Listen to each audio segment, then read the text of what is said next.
Shalom Bapak Ibu, saudara-saudara yang dikasihi Tuhan. Kiranya kasih karunia dan berkat Tuhan Yesus Kristus menyertai saudara-saudara sekalian.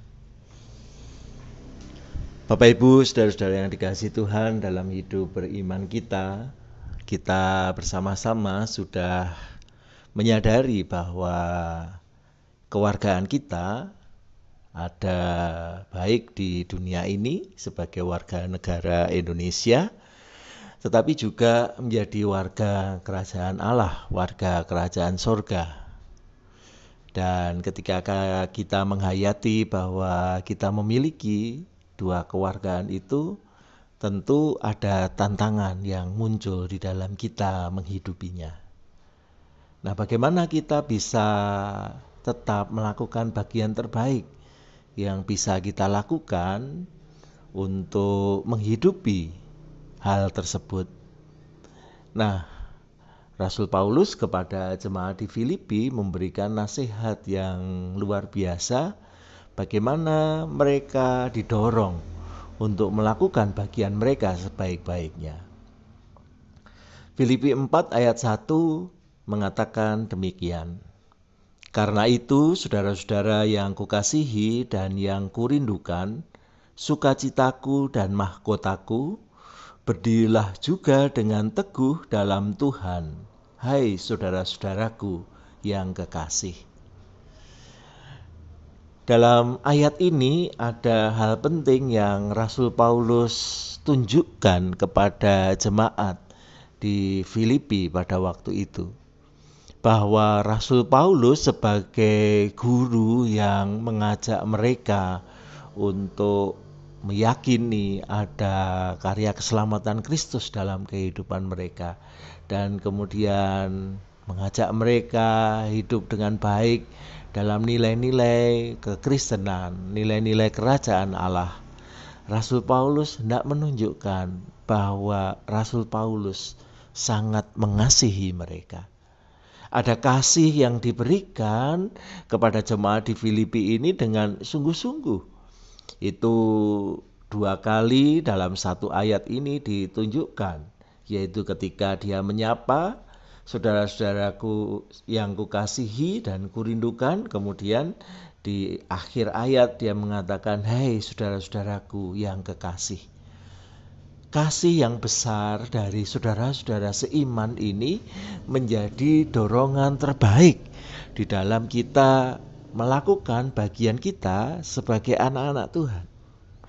Dan saya berharap bahwa kita masing-masing pribadi juga memiliki komunitas yang saling mengasihi, sehingga kita memiliki kekuatan sebagai saudara seiman di dalam menanggapi kasih karunia Tuhan. Kalau saudara-saudara pernah masuk di dalam sebuah kelompok kecil untuk pertumbuhan, untuk kebersamaan dalam hidup beriman, saya mendorong saudara-saudara untuk mempertahankan komunitas itu. Mungkin kelasnya sudah selesai, tetapi komunitas pertumbuhan ini menjadi daya dukung yang sangat baik. Ketika kita tahu bahwa ada orang-orang yang mengasihi kita, yang mendukung kita, yang mendoakan kita, maka itu menjadi kekuatan yang luar biasa di dalam kita menghadapi tantangan-tantangan kehidupan secara Kristiani di dalam dunia ini. Dan kemudian yang menarik adalah ketika Rasul Paulus menyebut mereka ini, orang-orang yang dirindukan ini, jemaat Filipi yang dia rindukan ini, sebagai sukacita dan mahkota. Sukacitaku dan mahkotaku. Itu yang dikatakan oleh Rasul Paulus, bahwa Rasul Paulus bersukacita karena jemaat di Filipi. Rasul Paulus tahu pergumulan jemaat di Filipi sedemikian rupa, tetapi mereka tetap teguh di dalam iman, tetap memperjuangkan hal yang baik sebagai orang-orang percaya, dan itu menjadi sukacita dari Rasul Paulus, dan bahkan kebanggaan disebut sebagai mahkota, sebagai sebuah simbol bahwa mahkota ini memiliki tempat yang baik dalam hidup seseorang, menandakan bahwa orang ini mempunyai sesuatu yang dibanggakan di dalam dirinya. Dan jemaat di Filipi menjadi jemaat yang dibanggakan oleh Rasul Paulus. Dan saya rasa di sini kita pun sebagai orang-orang beriman perlu untuk mendukung saudara-saudara kita yang lain dengan menjadikan mereka sukacita di dalam kehidupan ini.